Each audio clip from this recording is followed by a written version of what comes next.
Hello everyone, स्वागत है आप सभी का एग्जाम गुरु यूट्यूब चैनल में। दोस्तों, एयरफोर्स 2021 एग्जाम के लिए इस वीडियो में हम लोग मैथ्स के 5 इंपॉर्टेंट क्वेश्चंस को सॉल्व करेंगे। ये सारे क्वेश्चंस मैं आपको बिल्कुल शॉर्ट ट्रिक से सॉल्व करवाऊंगा और ऐसे ही प्रश्न आपसे डायरेक्टली एग्जाम में पूछे भी जाएंगे। सो आप वीडियो लास्ट तक देखिए। और अगर आप इन सारे क्वेश्चंस का PDF डाउनलोड करना चाहते हैं तो PDF आपको मेरे टेलीग्राम चैनल पर मिलेगा। टेलीग्राम चैनल का नाम है एग्जाम गुरु। आप सर्च करके इसे डायरेक्टली यहाँ से ज्वाइन कर सकते हो। दोस्तों, वीडियो स्टार्ट करने से पहले अगर आप एक डिफेंस एस्पिरेंट हो तो आप अनअकैडमी का प्लस फीचर ज्वाइन कर सकते हो। यहाँ पर दोस्तों एक नया बैच लॉन्च किया गया है। इस बैच का नाम है शेरशाह। यह एक NDA का क्रैश कोर्स है जो 22 मार्च से 11 अप्रैल तक चलने वाला है। दोस्तों, इसमें अर्पित सर, धीरज सर और कार्तिकेय सर के द्वारा आपकी कंप्लीट प्रिपरेशन करवाई जाएगी। एक और बैच है, इस बैच का नाम है NDA। यह बैच 30 डेज का एक कंप्लीट क्रैश कोर्स है जिसमें इंडिया के टॉप एडुकेटर से आपकी तैयारी करवाई जाएगी। यह बैच 15 मार्च 2021 से 15 अप्रैल 2021 तक चलेगा। अगर आप इनमें से किसी भी बैच को ज्वाइन करना चाहते हो तो ज्वाइन करने का लिंक मैंने इस वीडियो के डिस्क्रिप्शन बॉक्स में दे रखा है। जैसे ही आप उस पर क्लिक करोगे तो आपके सामने कुछ इस तरह का एक नया टैब ओपन होगा। यहाँ पर आपको अब गेट सब्सक्रिप्शन पर क्लिक करना है। इस पर क्लिक करने के बाद कुछ इस तरह का टेबल ओपन होगा जिसमें अलग अलग मंथ्स के लिए यहाँ पर प्लान बताए गए हैं। तो आप अपने हिसाब से कोई भी एक प्लान यहाँ से सेलेक्ट कर लेना। और अगर आप नीचे दिए गए रेफरल कोड में मेरा कोड यूज करते हो एग्जाम गुरु 10 तो आपको यहाँ पर 10% की छूट भी देखने को मिल जाएगी। तो जो भी कोर्स आपको यहाँ से अच्छा लगे उसे आप परचेज कर लेना। चलिए अब आज का वीडियो स्टार्ट करते हैं।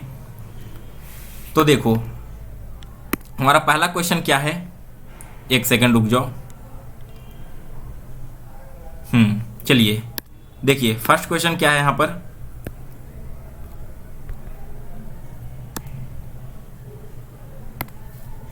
यदि किसी भिन्न के अंश को 20% कम तथा हर को 10% बढ़ा दिया जाए तो भिन्न का 16/55 हो जाता है। तो बताइए कि भिन्न का मान क्या है। जिन लोगों को हिंदी में समझने में प्रॉब्लम हो रही है वो इंग्लिश में क्वेश्चंस को देख सकते हैं। If the fraction of a fraction is reduced by 20% and the denominator is increase by 10%, then the fraction will become 16/55। The value of the fraction is, यहाँ पर आपको फ्रैक्शन का वैल्यू बताना है क्या होगा। देखो, फ्रैक्शन का वैल्यू क्या हो जा रहा है 16/55। और यह 16/55 कब हो रहा है, जब हम इसके अंश को यानी कि नोमिनेटर को 20% कम कर देते हैं और इसके डिनोमिनेटर को 10% इंक्रीज कर देते हैं। तो जहां पर इंक्रीज करने की बात आती है और इंक्रीज करने के बाद जो आपका फ्रैक्शन आ रहा है वो सबसे पहले आपको यहाँ पर लिख लेना है। तो यहाँ पर हमने लिख लिया जो हमारा फ्रैक्शन आ रहा है इसे। अब इसके बाद क्या करेंगे कि जो बढ़ाया जा रहा है यानी कि 10% क्या हो रहा है, डिनोमिनेटर बढ़ाया जा रहा है ना, तो डिनोमिनेटर को ऊपर में लिख दो 100 + 10 करके और इसके नोमिनेटर को 20% कम कर दिया जा रहा है। तो क्या करेंगे कि नोमिनेटर जो कम किया जा रहा है उसे नीचे लिखेंगे यानी कि डिनोमिनेटर के साइड में 100 - 20 करके। अब इसे यहाँ से घटाओ तो 16/55 इंटू 100 + 10 होगा 110 एंड 100 - 20 यहाँ हो जाएगा 80। एक शून्य से एक शून्य कैंसिल हुआ। 8 से 16 2 टाइम्स में। अब देखो 11 से 55 5 टाइम्स में। तो कुल मिलाकर यहाँ पर क्या हमारे पास बचकर आया 2/5, यानी कि इस क्वेश्चन का ए ऑप्शन करेक्ट आंसर है। सो गाइज, आपको यहाँ पर क्वेश्चन बिल्कुल अच्छे से समझ में आ गई होगी। तो हम आगे बढ़ते हैं अपने अगले क्वेश्चन की ओर। अगर आप लोगों को क्वेश्चन समझने में थोड़ी सी भी परेशानी होती है तो आप कमेंट करके हमें बताइएगा। अगले वीडियो में मैं आपको उस डाउट को दूर कर दूंगा। यहाँ पर चलो आगे बढ़ते हैं। इस क्वेश्चन में कोई प्रॉब्लम नहीं है। सेकंड क्वेश्चन देखते हैं। सेकंड क्वेश्चन देखो यहाँ पर क्या है। सेकंड क्वेश्चन कहता है कि एक कस्बे के 1000 निवासियों में से 60% पुरुष हैं जिनमें से 20% साक्षर हैं। यदि कुल 25% निवासी साक्षर हों तो कस्बे की कितनी प्रतिशत महिलाएं साक्षर होंगी। Out of 1000 inhabitants of a town 60% are male of whom 20% are literate. If the total of 25% of the residents are literate, then what percentage of women in the town are illiterate? ठीक है, question को आपने पढ़ लिया। चलिए अब इसका solution करते हैं। तो देखो, सबसे पहले क्या दिया गया है एक कस्बे में 1000 निवासियों में से 60% पुरुष है। टोटल रहने वाले लोगों की संख्या क्या है? 1000 है। अब इसमें से अगर 60% यहाँ पर मेल हैं तो मेल की संख्या हम यहाँ से काउंट कर सकते हैं। 2 शून्य से 2 शून्य कैंसिल हुआ और 60 को 10 से मल्टीप्लाई करोगे तो 600, यानी कि out of 1000 people 600 are male. ठीक है, यहाँ पर मैंने इसे लिख दिया मेल है। अब 1000 में से 600 अगर मेल हैं तो जाहिर सी बात है कि जो 400 होंगी वो क्या होगी? फीमेल यहाँ पर होगी। यहाँ तक सभी को क्लियर है? चलिए ठीक है, कहाँ गया क्वेश्चन हमारा? ये रहा। अब इसके बाद देखो, अब क्या कहता है? If the total of 25% of the residents are literate, यानी कि जो भी यहाँ पर रेसिडेंट हैं उसमें से 25% क्या है? वो साक्षर हैं। देखो 25% कुल निवासी साक्षर हों, यानी कि 1000 टोटल यहाँ पर निवासी थे, इनमें से 25% साक्षर हैं। तो साक्षर निवासी कितने हो गए हमारे? 2 शून्य से 2 शून्य कैंसिल हुआ और 25 में 10 से आप मल्टीप्लाई करोगे तो ये हो जाएगा 250। यानी कि दोस्तों 1000 में से टोटल 250 ऐसे लोग हैं जो साक्षर हैं, यानी कि लिटरेट हैं। अब अगला जो टर्म हमारा वो क्या कहता है कि कस्बे की कितनी प्रतिशत महिलाएं साक्षर हैं? तो सबसे पहले हमें क्या करना होगा? टोटल साक्षर महिलाओं की संख्या निकालनी होगी ना। इसके लिए हम क्या करेंगे? देखो 600 टोटल मेन है, यहाँ पर 600 टोटल पुरुष हैं, इनमें से 20% साक्षर हैं। आपको क्वेश्चन के फर्स्ट लाइन में ही दिया गया था कि 600 का 20% साक्षर है, तो 80% क्या होंगे? सॉरी, यहाँ पर देख लो 20% इसके अगर साक्षर हैं तो इसका 20% का वैल्यू हम यहाँ से फाइंड कर सकते हैं ना। यह हो जाएगा 120, यानी कि टोटल आउट ऑफ 250 जो कि लिटरेट पीपल हैं, इनमें से 120 मेल लिटरेट हैं। तो फीमेल लिटरेट की संख्या क्या हो जाएगी? 130 हो जाएगी। और क्वेश्चन में हमसे क्या पूछा गया है? क्वेश्चन में हमसे पूछा गया है कि टोटल साक्षर महिलाओं का प्रतिशत कितना है। तो महिला टोटल कितनी है? टोटल महिलाओं की संख्या यहाँ पर 400 है, इनमें से साक्षर कितना है? 130 है, यानी कि टोटल महिलाओं का x% का वैल्यू 130 है। तो यहाँ से x का वैल्यू क्या होगा? 130 गुना 100 एंड डिवाइडेड बाई 400। तो 100 से 400 4 टाइम्स कैंसिल होगा और इन दोनों को यहाँ पर जब कैंसिल करोगे तो ये आएगा समथिंग 32.5% के, यानी कि डी ऑप्शन इस क्वेश्चन का करेक्ट आंसर है। एक बार इस क्वेश्चन को फिर अच्छे से समझ लो ताकि आपको कोई कंफ्यूजन ना रहे। देखो 1000 टोटल आदमी रहते हैं एक गांव में, इनमें से 60% मेल हैं। तो 1000 का 60% हमने निकाल लिया कि 600 पीपल यहाँ पर हैं जो मेल हैं वो रहते हैं और 400 फीमेल रहती हैं। अब क्या क्या है कि इनमें से 20% साक्षर हैं। जो 600 मेल हैं इनमें से 20% साक्षर हैं, तो साक्षर पुरुष की संख्या हमने यहाँ पर निकाल लिया टोटल 120। नेक्स्ट टर्म क्या है कि यदि कुल 25% निवासी साक्षर हों, 25% निवासी साक्षर, यानी कि 1000 निवासी टोटल हैं, इनमें से 25% साक्षर है। दैट मीन्स क्या कहना है कि 250 ऐसे निवासी हैं जो पूर्ण रूप से लिटरेट हैं। 120 पीपल लिटरेट हैं 250 में से, तो महिलाओं की संख्या क्या होगी जो साक्षर है? वो 130 है। और इसी 130 का हमसे परसेंटेज पूछा गया है।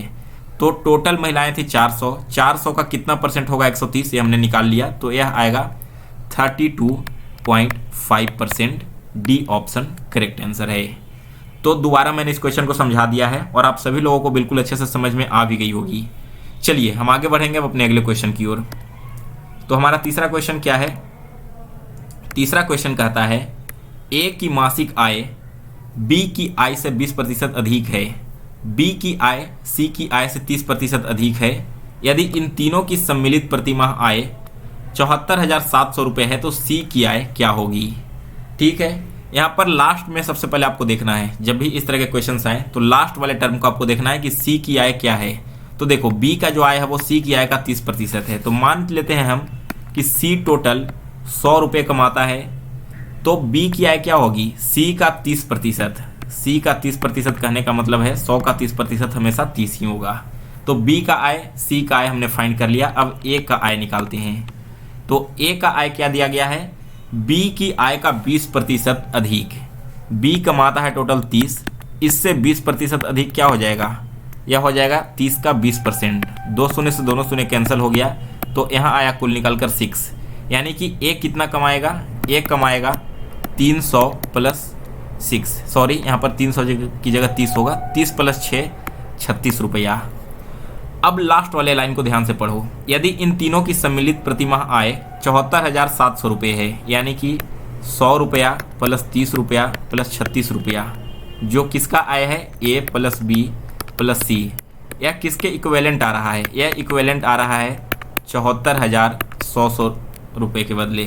तो इसे जोड़ो, 100 प्लस 30 प्लस 36 क्या होगा, यह जोड़ने के बाद टोटल हो जाएगा 166। ठीक है, 166 का वैल्यू क्या है, 74,700 रुपये है। तो हमसे वैल्यू किसका पूछा गया है, सी का, और सी का इनकम क्या है, 100 है। तो अगर 166 का वैल्यू 74,700 रुपये है तो 100 का वैल्यू यहाँ से क्या होगा, 74,700 रुपये बटा 166 और गुना में 100। तो यहाँ से 166 से 74,700 कटेगा, यहाँ पर टोटल 45 टाइम्स, और 45 में जब आप 100 से मल्टीप्लाई करोगे तो ये हो जाएगा 4500। सॉरी, यहाँ पर देखो 166 से जब आप इसे डिवाइड करोगे तो 450 टाइम्स में होगा। मैंने 100 लास्ट में ध्यान नहीं दिया था, और इन दोनों को मल्टीप्लाई करने के बाद आपका आंसर आएगा 45,000, यानी कि बी ऑप्शन इस क्वेश्चन का करेक्ट आंसर है। नेक्स्ट है इसके बाद क्वेश्चन नंबर 4। राधिका ने 2.5 लाख में एक कार खरीदी। अगले वर्ष इसकी कीमत 10% गिर गई है तथा पुनः अगले वर्ष इसकी कीमत 12% और गिर गई है। तो इन 2 वर्षों में कार की कीमतें संपूर्ण घटने का प्रतिशत क्या है। ठीक है, देखो यहाँ पर आपको इस दाम से कोई भी लेना देना नहीं है। उसने कार कितने में खरीदा, कितने में बेचा, ये मुझे नहीं जानना। आप डायरेक्ट फॉर्मूले को यूज करके पता कर सकते हो कि कितने % इसका दाम यहाँ पर गिरा है। सबसे पहले देखो, पहली बार 10% माइनस हुआ ना, यानी कि फर्स्ट वाला जो हमारा वैल्यू यहाँ पर होगा वो -10% का होगा, और दूसरी बार 12% गिरा है, यानी कि y का वैल्यू क्या होगा, -12% है। अगर 2 बार कोई परसेंटेज दिया हुआ हो, चाहे वो छूट हो या फिर किसी वस्तु का दाम में गिरावट हुई हो, तो हम यहाँ फॉर्मूला यूज करते हैं x plus y plus x into y divided by 100 का, जिसमें x का वैल्यू ऑलरेडी हमें पता है -10% और y का वैल्यू पता है -12%। तो अब केवल आप इस वैल्यूज को यहाँ पर रख दो। देखो -10 -12 प्लस -10 इंटू -12 डिवाइडेड बाई 100। इसके बाद यहाँ से क्या हो जाएगा, -10 -12 टोटल ऐड होकर होगा -22 प्लस 10 में 12 से मल्टीप्लाई करोगे तो 120 होगा, और डिवाइड कर देंगे इसे 100 से। अब देखो काटोगे यहाँ से तो 1 शून्य से 1 शून्य कट गया, और 10 से 12 कटेगा 1.2 टाइम्स में। तो हमारे पास बचा -22 प्लस 1.2। इसे यहाँ पर घटाओगे तो घटने के बाद यह आएगा -20.8%, यानी कि सी ऑप्शन इस क्वेश्चन का करेक्ट आंसर है। अगला क्वेश्चन देखते हैं। 5 नंबर क्वेश्चन है, ए की आय बी की आय से 25% अधिक है, तब बी की आय ए की आय की कितने प्रतिशत होगी। ए का जो इनकम है वो बी के इनकम से 25% एक्स्ट्रा है। तो मान कर चलो कि बी एक महीने में 100 रुपये कमाता है, तो इस हिसाब से ए का आय क्या होना चाहिए, 100 का 25% अधिक, दैट मीन्स 125 रुपये। यहाँ पर बी और ए दोनों का इनकम हमने फाइंड कर लिया। बी कमाता है 100 रुपये और ए कमाता है 125 रुपये। अब हमसे क्या पूछा है, बी की आय ए की आय का कितना प्रतिशत है। पूछा गया है बी का आय, तो बी का आय हम ऊपर में लिखेंगे, और किसके कंपैरिजन में, ए के कंपैरिजन में। तो ए का जो कमाई है वो हम नीचे लिखेंगे, और परसेंटेज निकालना है तो 100 से मल्टीप्लाई कर देंगे। देखो 5 से 100 कटेगा 20 टाइम्स और ए कटेगा 25 टाइम्स। 25 से कटेगा 4 टाइम्स, और 20 में 4 से जब आप मल्टीप्लाई करोगे तो यह होगा 80%, यानी कि इस क्वेश्चन का बी ऑप्शन करेक्ट आंसर है। सो गाइज, आज के वीडियो में बस इतना ही। तो अगर आपको ये वीडियो पसंद आया हो तो इस वीडियो को लाइक करें, शेयर करें, ज़्यादा से ज़्यादा लोगों तक इस चैनल वीडियो को शेयर करके, जो लोग इस चैनल पर नए हैं वे इस चैनल को सब्सक्राइब कर बेल नोटिफिकेशन को ऑन कर लें, ताकि आगे आने वाली हर एक वीडियोज़ की नोटिफिकेशन आप तक पहुंचती रहे।